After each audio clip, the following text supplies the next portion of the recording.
Assalamualaikum warahmatullahi wabarakatuh. Salam sejahtera bagi kita semua. Alhamdulillah, salatan wassalaman ala rasulillah. Yang kami hormati Ibu Yuli Hairina SPD MSI selaku dosen pengampu mata kuliah Gizi dan Kesehatan, serta teman-teman yang kami banggakan. Kita pasti semuanya sudah mengetahui bahwa pentingnya tahu status gizi tiap individu, khususnya diri kita sendiri. Nah, kira-kira bagaimana ya cara untuk mengukur atau melihat status gizi tiap orang? Nah, maka dari itu, izinkan kami kelompok 2 untuk mempresentasikan hasil diskusi kami terkait penilaian status gizi secara langsung, yakni mengenai metode biokimia dan biofisik. Sebelum memulai pembahasan, izinkan kami memperkenalkan diri terlebih dahulu. Kelompok 2 diketuai oleh Grace Adventina Sinurat. Adapun anggota kelompok 2 ada Fitriah Hasanah, Siti Nurzakiyah, Dwi Yanti, dan saya sendiri, Warahdina, selaku moderator yang akan menemani sesi presentasi kelompok 2. Adapun poin-poin yang akan kami bahas pada presentasi kali ini adalah yang pertama mengenai apa itu penilaian status gizi. Selanjutnya, kami akan membahas mengenai metode biokimia, yakni terkait contoh-contohnya, yaitu penilaian status zat besi, status protein, status vitamin, dan status mineral. Selanjutnya, kami akan melanjutkan pembahasan dengan pembahasan mengenai metode biofisik, yaitu mengenai uji radiologi, tes fungsi fisik, dan diakhiri dengan tes sitologi. Penilaian status gizi. Nah, penilaian status gizi ini adalah suatu proses pemeriksaan keadaan gizi seseorang. Caranya itu dengan mengumpulkan data-data yang penting, kemudian dibandingkan dengan nilai baku yang telah tersedia. Penilaian status gizi ini penting bagi setiap orang, yang dimana bisa mendeteksi apakah seseorang tersebut kekurangan atau kelebihan gizi.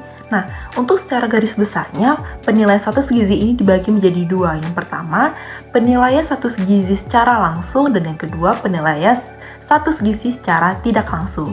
Dan di sini sekarang saya dan teman-teman saya akan menjelaskan penilaian status gizi secara langsung dan lebih memfokuskan kepada biokimia dan biofisik. Uji biokimia. Nah, uji biokimia ini adalah salah satu uji dari penilaian status gizi secara langsung. Uji biokimia ini dilakukan dengan pemeriksaan spesimen secara laboratoris, yang dimana dilakukan pada berbagai macam jaringan tubuh atau cairan tubuh ataupun ekskresi urin. Nah, uji biokimia ini dilakukan dengan pengecekan pada sampel seperti darah, urin, tinja, jaringan otot, dan juga jaringan hati. Dan beberapa yang dinilai dari pengujian biokimia ini adalah kadar zat besi, vitamin, protein, dan juga mineral. Yang pertama ada penilaian status zat besi. Jadi zat besi atau Fe ini seperti yang kita ketahui adalah zat gizi mikro yang sangat diperlukan oleh tubuh manusia. Nah, yang dimana umumnya itu berasal dari sumber pangan nabati seperti kacang-kacangan, sayuran, seperti itu. Nah, untuk menilai status gizi zat besi seseorang secara biokimia itu dapat dilakukan dengan pemeriksaan, yaitu yang pertama, pemeriksaan hemoglobin, lalu ada hematokrit, ferritin serum, saturasi transferin, dan yang terakhir itu ada free erythrocyte protocol. Baik, di sini saya akan menjelaskan tentang pemeriksaan hemoglobin. Nah, apa itu hemoglobin? Jadi, hemoglobin itu merupakan protein yang terdapat pada sel darah merah. Nah, bagian yang terpenting dari hemoglobin atau Hb itu adalah zat besi selaku molekul yang dapat membantu membawa oksigen ke seluruh tubuh. Nah, pengukuran hemoglobin adalah cara yang paling umum digunakan untuk melihat anemia pada seseorang yang kekurangan zat besi. Tetapi, dikarenakan orang yang tidak anemia dan orang yang kekurangan zat besi ini bisa saling beririsan pada nilai hemoglobinnya, maka penggunaan konsentrasi hemoglobin ini tidak digunakan sebagai satu-satunya cara dalam pengukuran status besi individu. Nah, berikutnya kita akan membahas tentang cara pemeriksaan Hb. Nah, salah satu cara yang dapat digunakan untuk mengukur Hb adalah strain methemoglobin. Dengan cara darah pasien umumnya itu akan diambil sebanyak 0,02 ml dari jari manis pada tangan kiri pasien. Selanjutnya, konsentrasi darah dicampur dengan kalium ferricyanida dan dibaca konsentrasinya dengan menggunakan spektrofotometer. Adapun cara lain yang dapat digunakan adalah dengan menggunakan alat. Nah, nama alatnya ini adalah HemoQ. Nah, pengumpulan spesimen untuk dites dengan HemoQ serta hasil kadar Hb dapat diketahui pada saat yang bersamaan. Dikarenakan HemoQ ini adalah kan alat, jadi hasilnya itu akan terlihat secara instan. Nah, pada penjelasan berikutnya kita di sini akan membahas tentang batasan Hb darah. Nah, di sini ada suatu sumber dari buku penilaian status gizi karya Harjatmo 2016. Nah, di sini beliau sudah mengelompokkan batasan nilai Hb pada tiap individu. Adapun pada bayi atau balita itu batas nilai Hb-nya itu 11 gram per dl. Untuk usia sekolah ada 12 gram per dl. Untuk ibu hamil sendiri, batas nilai Hb-nya itu adalah 11 gram per dl. Untuk pria dewasa, 13 gram per dl. Dan pada wanita dewasa, batasan nilai Hb-nya itu adalah 12 gram per dl. Nah, dl sendiri itu merupakan hitung darah lengkap. Ini itu adalah yang mengukur semua jenis sel dan unsur yang terkandung di dalam sel darah, baik keping darah, sel darah merah, ataupun sel darah putih, dan juga hemoglobin. Nah, apabila seseorang individu mendapatkan hasil kurang dari nilai yang saya sebutkan tadi, maka status zat besi pada tubuhnya itu adalah kurang. Mungkin sekian dari saya. Terima kasih. Nah, selanjutnya ada pemeriksaan hematokrit. Nah, pemeriksaan hematokrit ini sering juga disebut dengan fraksi volume dari sel picket cell atau yang disingkat dengan PVC. Nah, cara pengukuran hematokrit hampir sama dengan pemeriksaan hemoglobin, yaitu dengan mengambil sedikit sampel darah pada ujung jari manis sebelah kiri. Nah, setelah itu darahnya ditampung di mikropipet yang udah diberi antikoagulan. Oke, setelah itu akan dibaca oleh pirin hematokrit untuk melihat rasio dari picket cell-nya dan volume darah totalnya.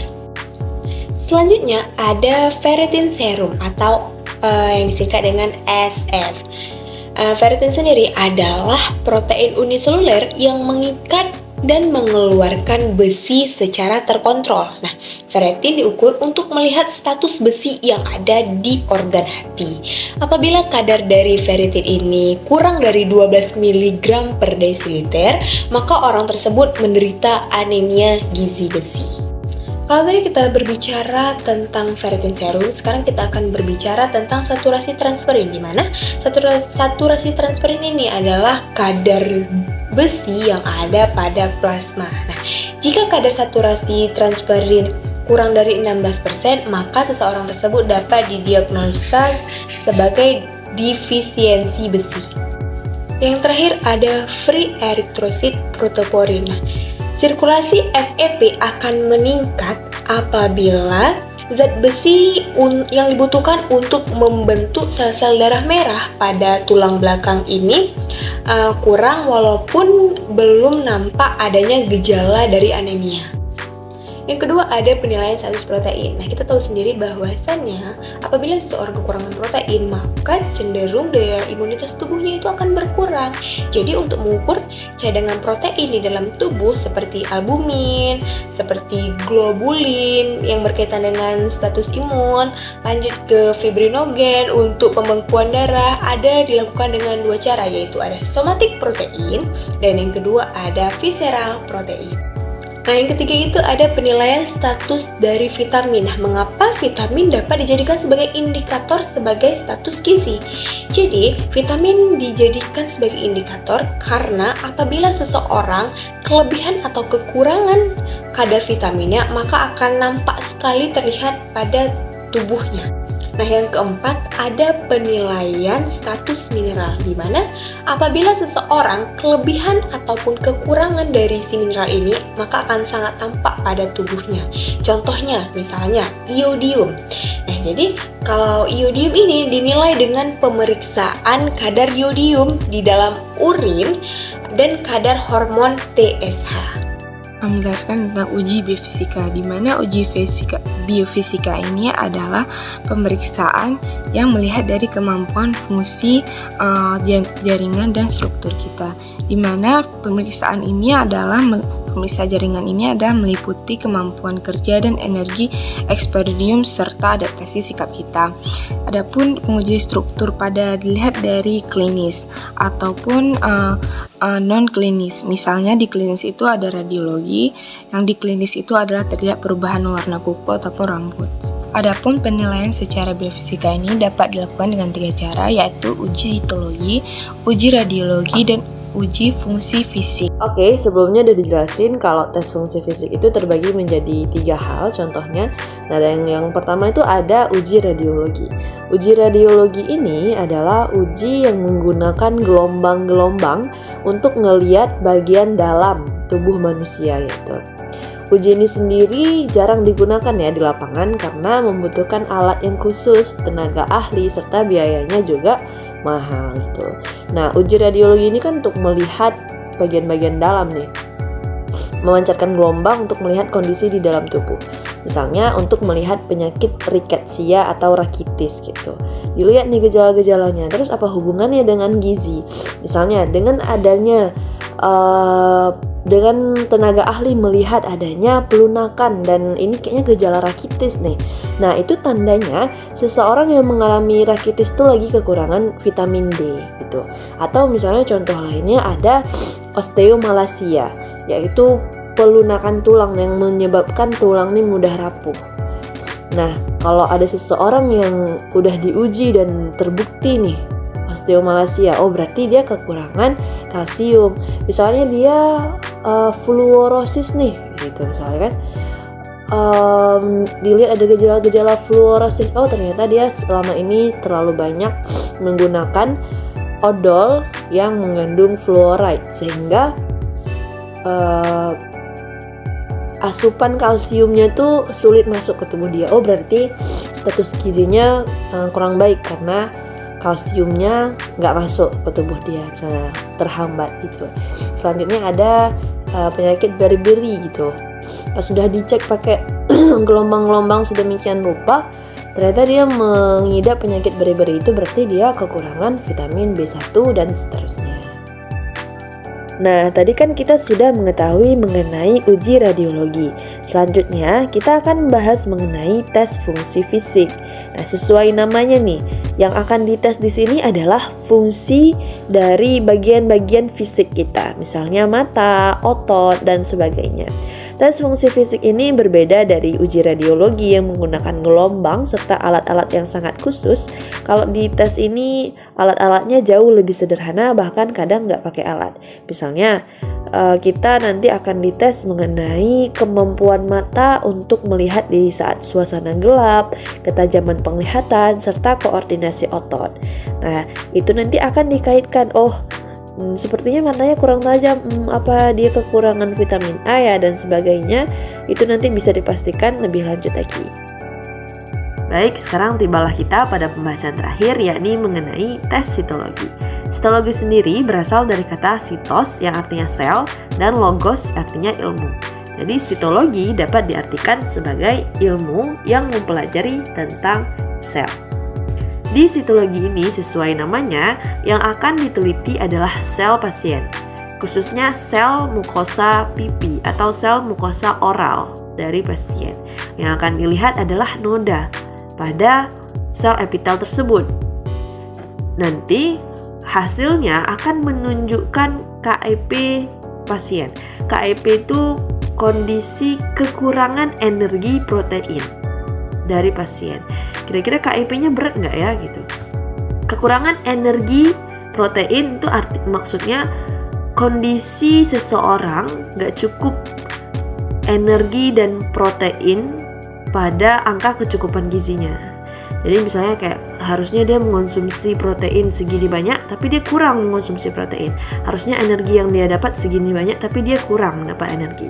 Itulah kondisi yang disebut dengan kondisi kekurangan energi protein. Nah, kalau udah kekurangan energi protein ini, kalau sudah berat, itu nanti efeknya akan menyebar kemana-mana. Oleh karenanya akan lebih baik kalau kita mengetes dengan uji biofisik ini untuk kita menentukan apa yang harus kita lakukan ke depannya. Tindakan-tindakan apa yang akan kita ambil. Baik, dengan berakhirnya penjelasan tadi, maka berakhir pula presentasi kelompok 2 kali ini mengenai penilaian status gizi secara langsung menggunakan metode biokimia dan biofisik. Saya, Farah Dina, selaku moderator mewakili teman-teman saya, izin undur diri dari hadapan teman-teman semua. Terima kasih atas segala perhatian, kami mohon maaf atas segala kekurangan. Kami akhiri, wabillahi taufiq wal hidayah. Wassalamualaikum warahmatullahi wabarakatuh.